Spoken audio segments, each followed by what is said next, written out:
Hi, friends. I felt guided to do a video. I did this the other day, but I had to re-record it for a particular reason.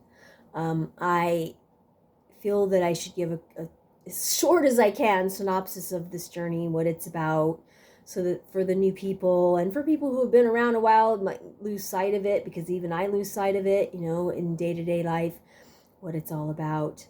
But it is obviously a very spiritually focused journey, and it began in this lifetime anyway, with the death of my identical twin sister, Catherine Mary Hill. She was a United States Border Patrol agent. Isn't that fascinating? There's a lot of threads running through this that are very ironic, from then to now. And so she was working as United States Border Patrol agent. That's what she was led to in her life. And, ice is what they call it now. And she was not cold as ice, as we're seeing now. But yeah, she was trying to get out because there was a lot of darkness. And I don't mean the people that she worked with. A lot of them were very, very lovely. They loved her. She loved them. Just like everybody else, people doing their job, right? But there's always bad apples, and apparently there were some bad apples, as there always is, and especially in institutions where there's power over people, it inevitably, in human terms, it goes south. And she was trying to get out. She wanted to get her master's degree and help children. She was working with an organization to help homeless kids, and anyway, that was not to be. She was in a non-duty vehicle accident and was literally died right on the spot. She went off a cliff and went right on the spot in her Jeep, boom, where they were fighting in Congress at that time in 2002. Is there going to be another fence built there? And how ironic is all of this? Because she saw that, because she was kind of going through like a spiritual awakening. She saw that, like, this is so ignorant. This not, of course, people are just doing their job, but I'm talking about the overall picture. This is such ignorance, such spiritual ignorance, that this is our country and you're over there, and we have to put a fence around it and another fence around it. It's fear, it's lack, it's separation. And she just saw the complete ignorance of it, and the complete futility of trying to, protect something that that nobody even owns, and that we're all just humans. She just saw that, and she wanted to get out. But anyway, that's what happened. And then after she died, of course, it was beyond devastating. But I had these like bells going off in my consciousness that there's so much more to this story. It's not just what it appears on the surface, and, pay attention.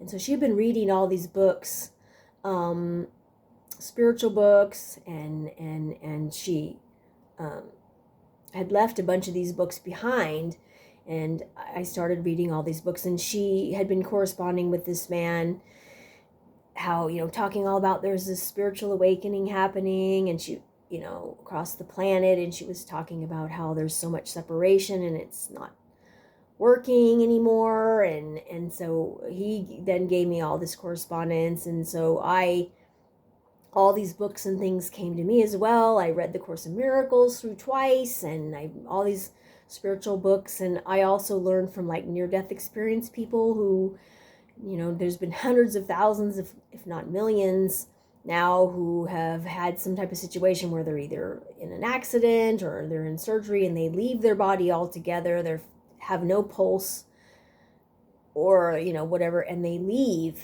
the body. And then they go, oh my God, I can't believe I thought that I was this limited little nothing person, this character. Like, it's all just a play. We're all just playing characters temporarily in this great play of the earth.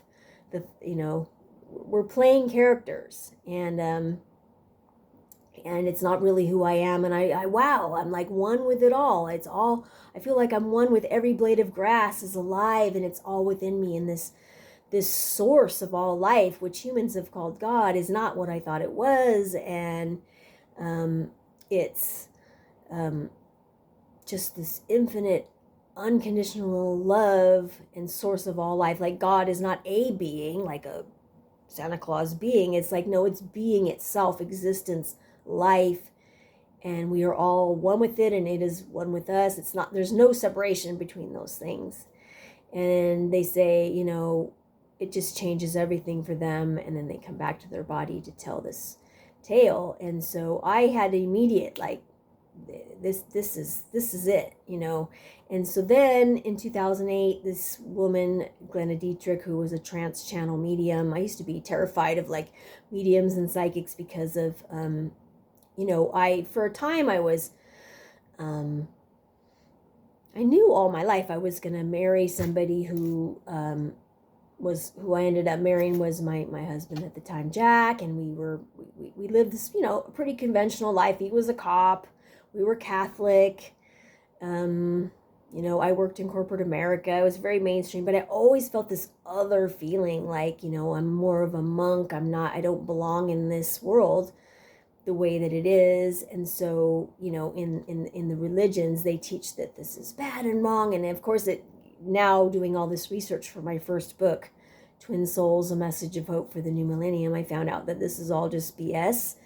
This thing about, there are people, we all are interconnected, and we all can receive guidance from, guidance, and we can all connect with those who have passed. It's not any bad, weird thing. But anyway, so she was a trance channel medium. She, like Edgar Cayce, she would go into a trance state or a deep meditative state or what have you, and then she would kind of step out of the way, her own consciousness, and would come guides, was what we called them for lack of a better term, and they alluded to this journey that I was going to go on. It's going to take a tremendous amount of courage. They just kept saying that. I'm like, what am I going to do? I didn't know exactly what it was, but I'd known all my life that there was some type of traveling. And I had read Autobiography of a Yogi, where he let go of all the safety nets and just went and trusted. And I'm like, I'm going to do something like that. Those two books, Autobiography of a Yogi and Eat, Pray, Love, I'm like, something about those two books, like, that's something I'm going to do. So they kind of kept saying, there's this journey, and it is about money, a lot of it, because what is the great separator on this planet? Money. I mean, look at all the misuses of power that have happened. Why does it happen? It's because there's this inequalities where some people have way more than what they need, and other people don't have. And this is not an evolved way of being, of course, at all. And they said even the idea of ownership is not going to be sustainable long term, because nobody owns anything that they think they own. And they said greed is a cancer on this planet. But all of this is like, Earth is a school. It's meant to be crazy and difficult and challenging and dualistic and polarizing. And that's what it's meant to be. So there's no judgment that needs to happen. It's just like, but that's what we're waking up out of all of that. And they said that I had come in with a lot of power. And I'm like, what does that mean? And they said, well, in terms you can understand, you know how to think for yourself, like capital S self, your higher self, your soul self, whatever name you want to give the infinite that we are, instead of thinking from your human, I'm Elizabeth, this little small person.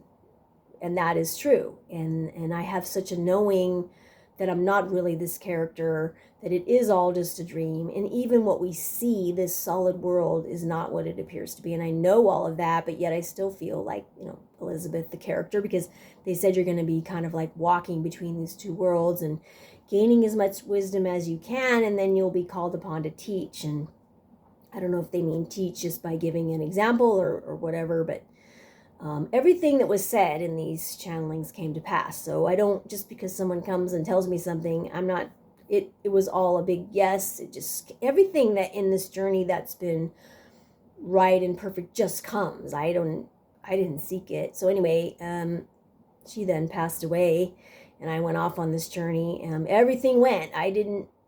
It's not like a plan. I mean, all of a sudden it was just like, no job, no car, no home, nothing. Everything went. I got divorced, which was really difficult to do, but I had to, the guidance was like, you got to go. And so I did all of this, and then I went off on this journey, and I started traveling across the United States and across the world through 20 countries. and never knowing like where I was going to sleep, where money was going to come from. This has been going on now since 2009. It's a really challenging journey. As a human being, I probably, if I had known it was going to be like that, I would never have said, yeah, I'll go do that, because it wasn't just that I didn't have money, and didn't know where I was going to, it was also that I was actively facing the misuses of power along the way. And where does our power come from in this world? Money and ownership and family. And I didn't have any of those things. And I'm being sent into like homeless shelters, like the Salvation Army, where they're totally misusing their power in the name of Jesus, in the name of religion, treating people terribly. And then I'm guided, now you need to speak up about what you see happening here. I kept getting thrown out of places all across the planet because I was speaking up about the misuses of power in the name of money, in the name of religion and spirituality, not just Christianity, other ones as well. So it's been, who's going to choose that, like on a human level, and getting thrown out of places and being treated terribly and having no money. But through it all, a lot of it has been fueled by donations. That's just, I didn't choose that. That's just how it came. And so as a human being, again, if I were choosing, I probably would, I worked in corporate America. I made 6-figure income in my 30s. I own homes and cars, and, I'm named after two queens, and so is my sister. This isn't a journey of lack or not being able to do something. It's a journey of allowing everything to fall away I stayed with this man in 2010, he and his wife, and he'd had a near-death experience. He'd had a heart attack and flatlined, and then he came back into his body, all of a sudden a completely different being. He could see everything. He was so psychic, and he said to me, this journey, there's a journey. Still, this was early on. I'm like, what does everybody keep telling me about this journey and the courage? But he said, the courage to do what you're doing or going to do is going to come from your knowing of the rightness of it. And I know the rightness of it because I can see the thread that it is right.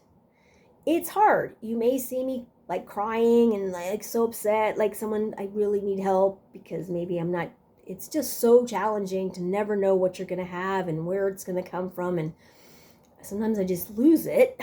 Who wouldn't? But that doesn't mean that it's wrong. It's just hard. And so I'm not going to go and start a brand on TikTok or sell Mary Kay or do Patreon. No, I'm doing exactly what I'm here to do. And yes, it's hard. And yes, you see me being upset and saying, can someone help out repeatedly. That's really hard. And if I actually said, okay, you can have your human wand, because I'm not just a human, I'm a soul and this is my path, but I would hey, I hated this sales job that I did, but maybe I could have found something that I did love and I get my home and my car again and mind my own business. But that's not what I'm here to do. And when you see somebody who's crying their eyes out, a lot of people have taken on the most challenging journeys in this lifetime, more challenging than mine. Don't start giving them advice and fixing them. All they want is support. That's all I ever want, support. If you can support me monetarily, great. If you can't, then at least just give me a loving comment and because I'm not doing this for myself. If I was, it would look very differently. I have the ability to do anything, it's just, this is what I'm here to do. So we see what's happening. In case you haven't noticed, the world of separation is completely on fire, and this is not by mistake. I was told that's one of the reasons why I'm doing it the way I'm doing it, where I'm just receiving donations.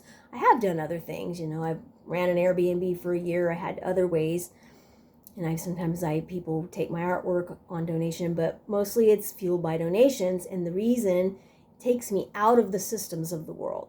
I'm not reliant on any system of the world. I don't even have a bank. Haven't had one for 15 years. So that's the way it needs to be, because the system, these guides said, it's going to collapse. It's all these systems created in separation are collapsing, including religion and financial, and then other things will come up behind them, though. Like they said, for example, religion will become about celebrating spirit, the one spirit that we all are. And that, instead of being profit being the number one thing, it will be the last thing. It'll be about a community and bringing what everybody needs. And, this sounds like pie in the sky, but over time, it's going to have to be that, because the separation is collapsing, and we are meant to help each other. So it is right, but it's going to be a bumpy ride, as they said in Harry Potter. It is a bumpy ride, but, take heart. I'm here as an example of this. That's why I'm allowing it to, not that I have a choice really, but, so yes, thank you for supporting my journey, all of you, for so many years. And if you would like to support through donations, I cannot tell you how much that means to me when it happens. And this is March 2026. I'm turning 61 this month. I'd love a donation because I have extra bills this month. But yeah, if you can. But if you can't, then, just support by loving words and comments or sharing my post or whatever. So thank you, everybody. Hang in there. We're walking between the worlds, but we're waking up out of this dream, and it's all going to be okay. Keep calm and carry on.